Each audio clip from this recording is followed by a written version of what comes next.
Journal of a Voyage from the Rocky Mountains to the Pacific Ocean, performed in the year 1808 by Simon Fraser. Chapter 3. Return Journey to the Thompson River, Sunday, July 3rd. Having been disturbed by the overflowing of the tide, we embarked early and arrived at the chief's village at 5 a.m., where we found some of the Indians bathing. It is their custom to bathe at this early hour. The others, who were asleep, soon got up and received us at the waterside. All seemed surprised to see us again.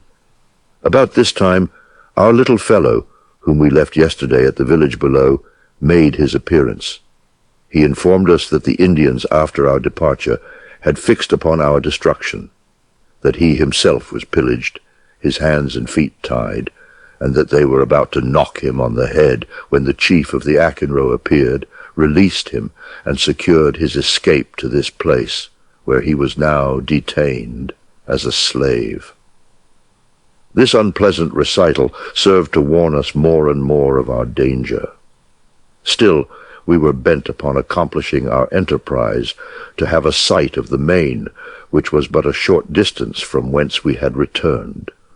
But unfortunately we could not procure a morsel of provisions, and beside the chief insisted upon having his canoe restored to him immediately.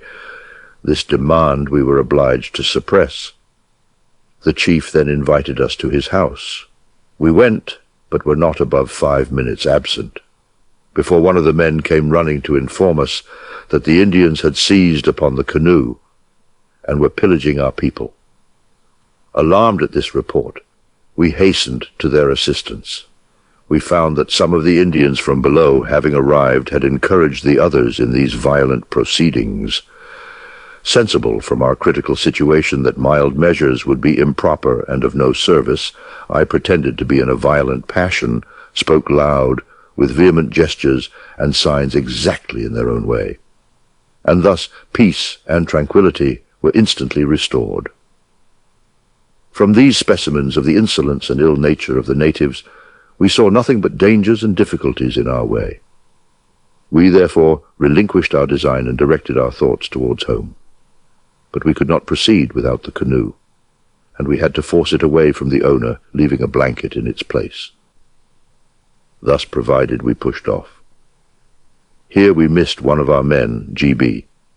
The fellow, being afraid, had fled into the woods, and placed himself behind a range of tombs, where he remained during the greatest part of the time we tarried on shore, and it was with difficulty we prevailed upon him to embark. At last we got under way, and had to pull hard against a strong current. Upon doubling the first point, the chief, with a number of canoes in his suite, well manned and armed, overtook us and kept in company, singing with unfriendly gestures all the while.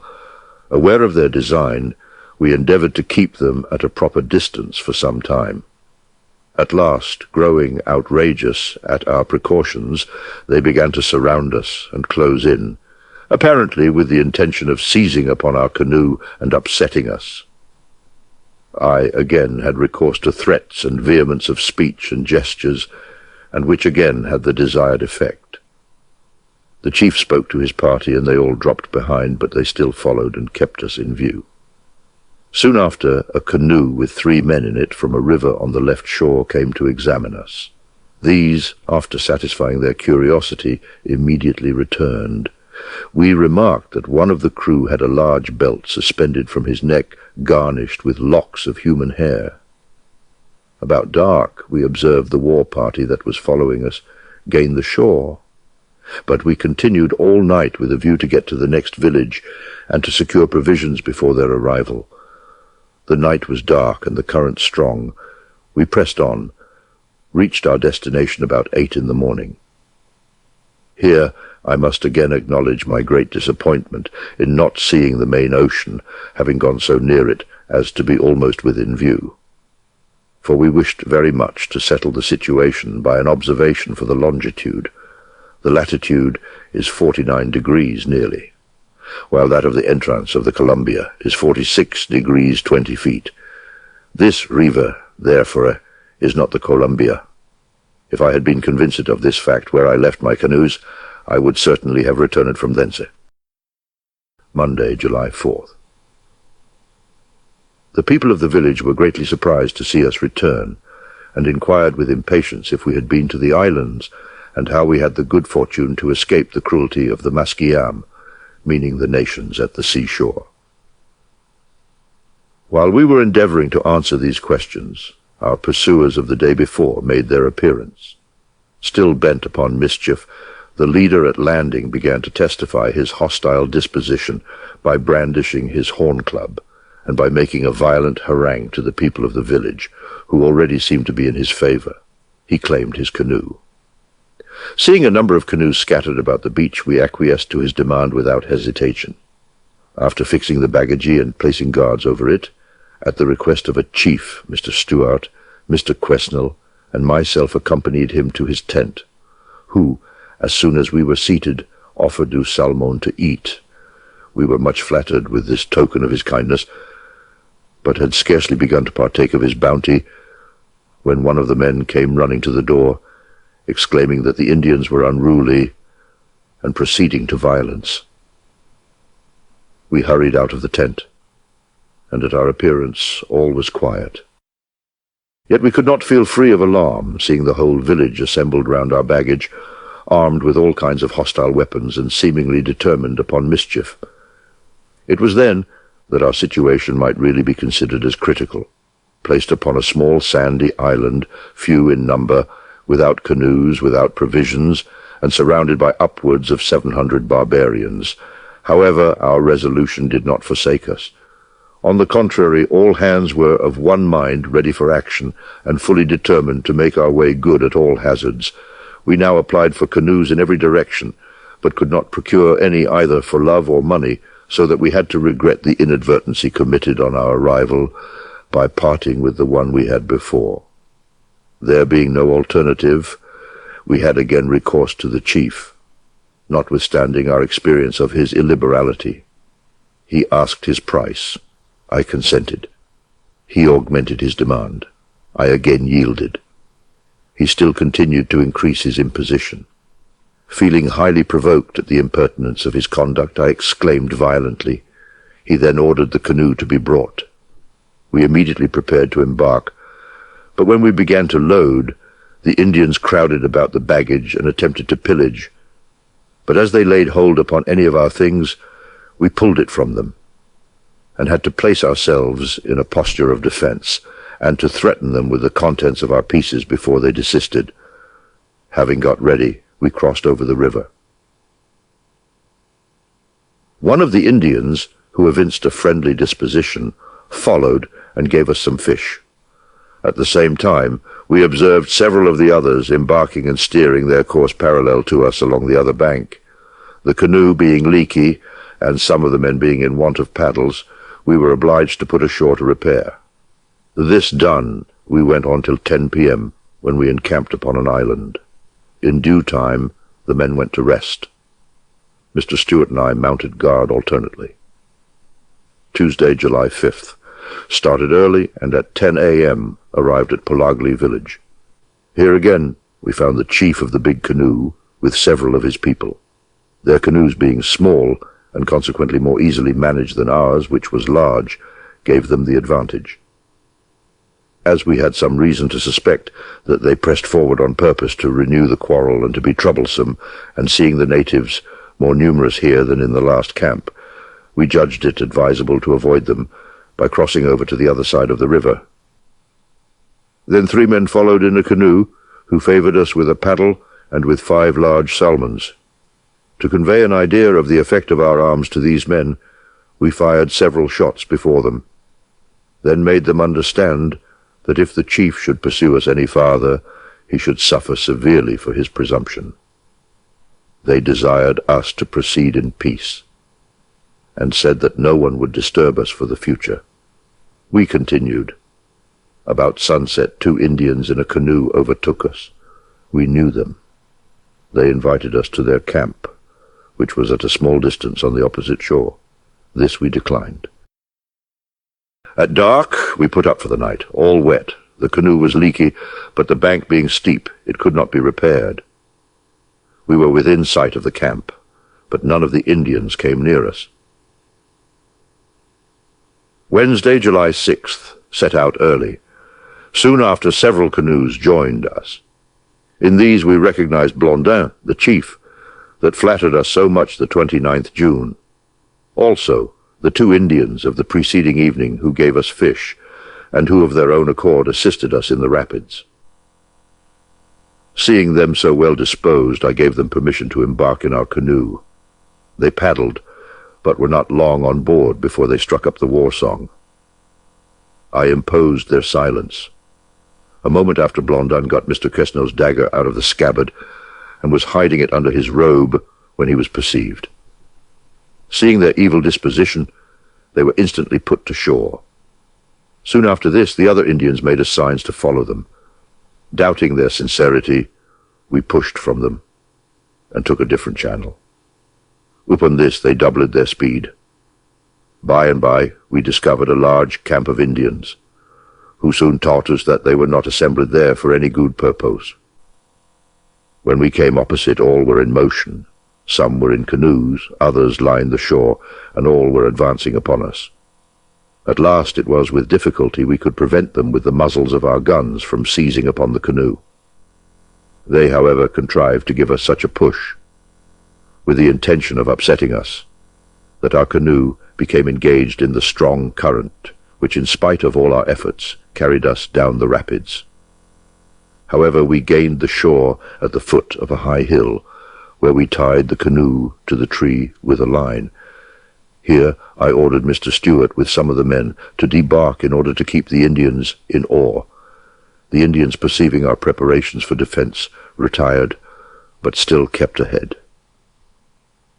I then directed the men who were on shore to embark, but Mr. Stewart came to inform me that several of them refused, saying that they were bent upon going by land across the mountains to the place where we had slept the 24th June.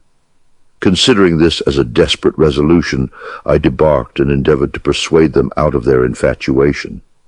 But two of them declared in their own name and in that of others that their plan was fixed, and that they saw no other way by which they might save themselves from immediate destruction. For continuing by water, said they, surrounded by hostile nations who watched every opportunity to attack and torment them, created in their minds a state of suspicion which was worse than death. I remonstrated and threatened by turns.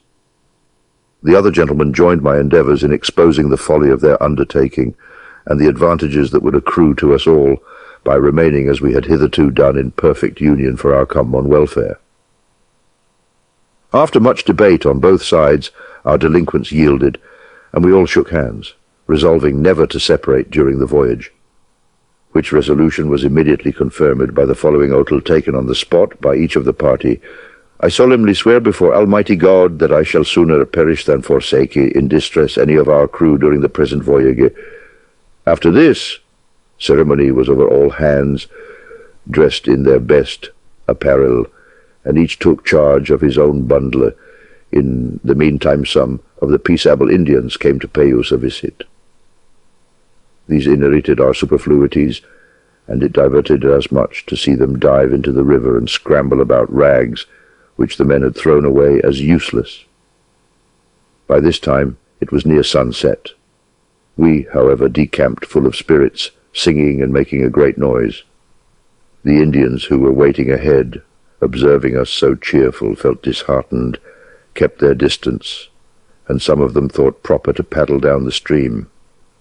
At dusk we encamped on a small island below a village. The two young Indians who had been benefited by our scourings encamped with us, but the others did not approach our island. Thursday, July 7th. In the morning, the residue of the unfriendly Indians, who had passed the night in the vicinity of our island, directed their course down the current, and we saw nothing of them afterwards. Our little fellow and his chief, who had slept at the village, came over to see us. He informed us that all the people from below were gone away. We crossed over to the village, where we procured a few salmons and shellfish, which were left there by the above-mentioned Indians. The Indians of this village were few in number and very poor. A couple of leagues further on, we came to another village. Here we traded for some fish. By 10 a.m. we came to a portage where we had to carry most of our things and had to drag the canoe up by the line. A number of Indians were present. They appeared friendly, and the old man entered into conversation with us. Our little fellow informed them of all he knew about us. He spoke particularly of our difficulties, how we resisted the attacks of the tribes below, and explained to them the nature of our big guns, and also of our little guns, of which, he said, our pockets were full. As a proof of some of his assertions, we fired several shots. The Indians were astonished. We renewed our course. Some of our men were rather dull. The thoughts of approaching the passage of the rock probably annoyed them. Below the village of the rock, i.e. the village in the vicinity of Yale below Lady Franklin Rock, we found some Indians fishing who invited us to the village, but we went to encamp on the opposite shore. While we were landing, our little fellow made his appearance as an ambassador from the people of the village who requested our presence among them. I, with Mr. Quesnel and 6 of the men, crossed over. The Indians received us with kindness, and we tarried with them a couple of hours, when they carried us back in small canoes. In the evening we observed the Indians fishing. Their nets, that resembled purses, were fixed to the end of long poles and dragged between 2 canoes. Friday, July 8th. All hands were up early, but before all the necessary arrangements were taken for prosecuting our journey by land, it was past 8. We then crossed over to the village. It was here we embarked in canoes, the 29th of June, and being the end of the navigation, I made a present of the canoe and some other little things which we could not conveniently carry away with us to our little fellow, and which he immediately presented to his friends. Then each of us took charge of his own bundle, and we walked into the village. The Indians did not receive us with the same cordiality they did when we went down. However, they spread mats for us, and put stones in the fire to heat in order to prepare us a meal. But this operation required more time than our situation would permit us to spare, and we took our leave, prepared for the worst inasmuch as we had dangerous places to pass, defiles in which a few men might easily annoy an army with stones. Some of the Indians who accompanied us and assisted us in carrying our things pilfered a kettle and my calumet, but which the chief ordered to be restored. About 11 a.m. we arrived at a village where we were kindly treated. Here we missed our kettle a second time, and our little fellow informed us that it was stolen. The Indians of the village were alarmed at this incident, thinking no doubt that we would ill-use them in consequence. We assured them that the custom of white people was to punish those only who had injured them, and that if we could lay hold on the Indian who took the kettle from us, he should have reason to regret his rapacity. They seemed satisfied at this explanation. I made a few presents to those from whom we experienced friendship. On examining our little baggage, we discovered that 2 or 3 other articles were missing, which had been taken by the Indians, to whom we had entrusted the baggage at the rock. This was a lesson not to be forgotten during the remainder of the journey. Soon after our departure, at the end of the carrying place, we met 2 chiefs in 2 canoes formed the Hackamar, i.e. Thompson Nation. They did not expect us, but were so happy to see us return that they lent us their canoes, while they themselves went on foot to the village. These Indians showed us every possible mark of kindness. Having taken up our quarters with them for the night, they gave us plenty to eat, and entertained us with a variety of songs, dances, etc. during the evening. Saturday, July 9th. This being a fine morning, we dried our things, and at 1 p.m. took our departure. Some of the Indians who accompanied us offered to carry part of our baggage. We thanked them for their politeness, but could not trust our things out of sight. The chief of the next village, having heard of our approach, sent 2 canoes to meet us, in which we embarked. When we arrived at the village, we met with much attention.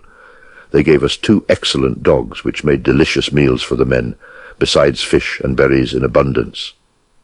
Here we procured a few articles of curiosity, viz., a blanket of dog's hair, a matted bag, a wooden comb of curious construction and see.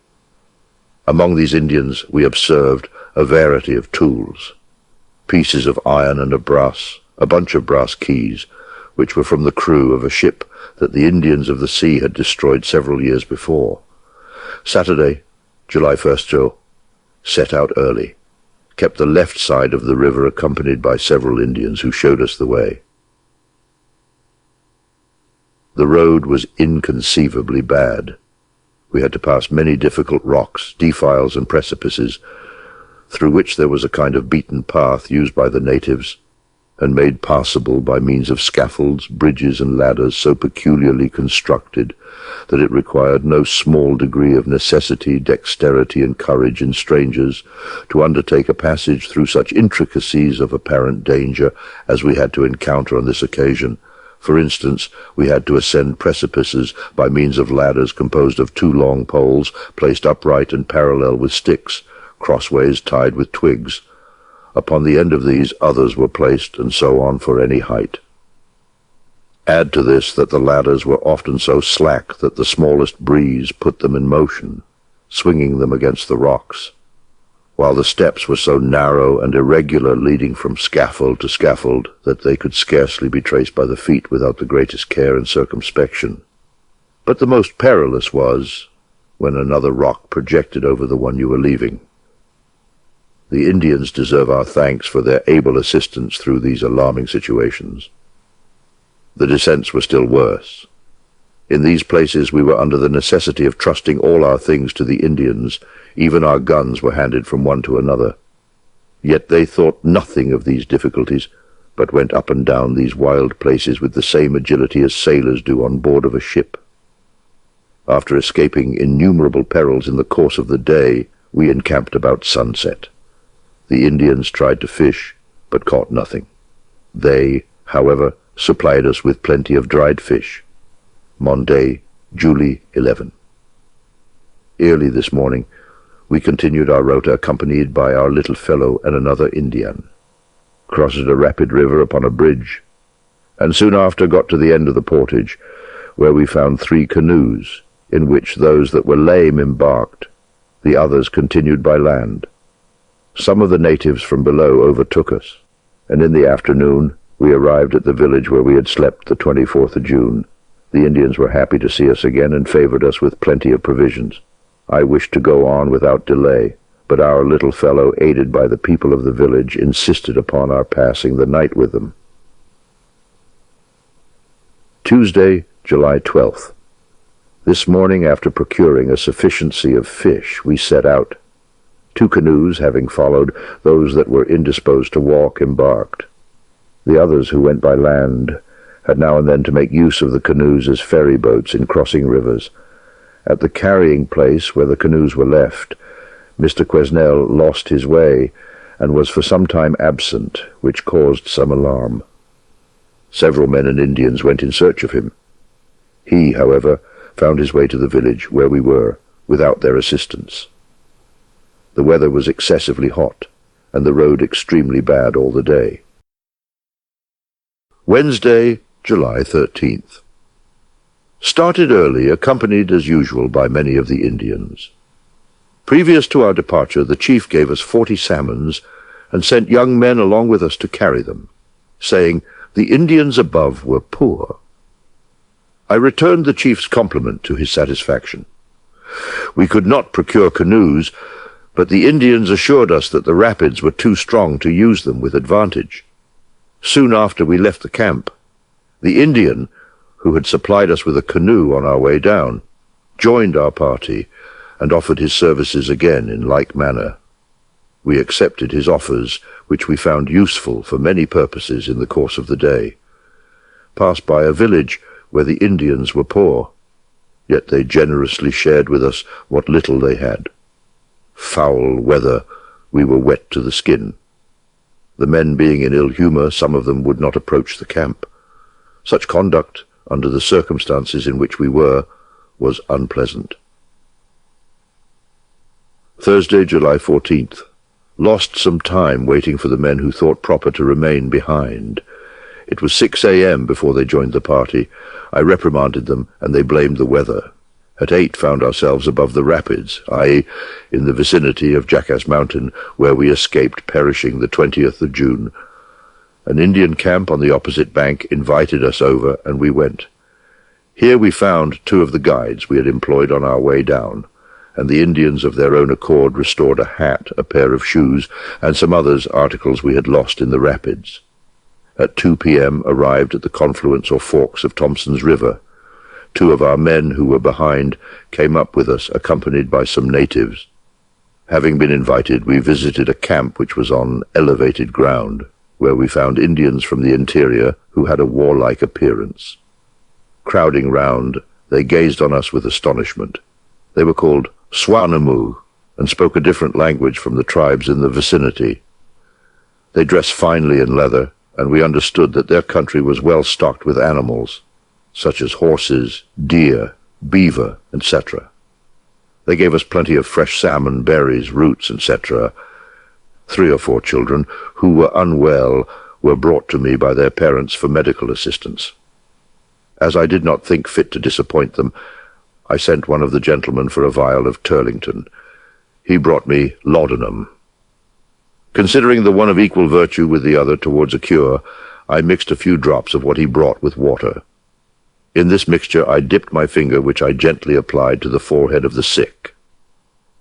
Believing no doubt in miracles, within a few moments there were upwards of 80 applicants for a touch of my finger, and had we remained any length of time, I have reason to believe the whole camp, which exceeded 1,200, would have followed the example. Most of the children were really afflicted with some serious disorder, which reduced them to skeletons. The women of this tribe had the neatest dress of any we have seen in this quarter. The chief of the Hackamobs, who had been so serviceable to us in going down, was here, but took no notice of us. By this inattention we had reason to suspect his sincerity on former occasions. However, the other Indians seemed well disposed towards us. They presented me with an otter belt, and lent us their canoes to cross the river. Still, we could perceive something unpleasant in their demeanor. But they had been waiting our arrival for a long time, and were now starving. They now and then killed a horse.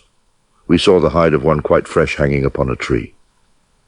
And this famine, perhaps, caused the disagreeable gloom which attracted our notice.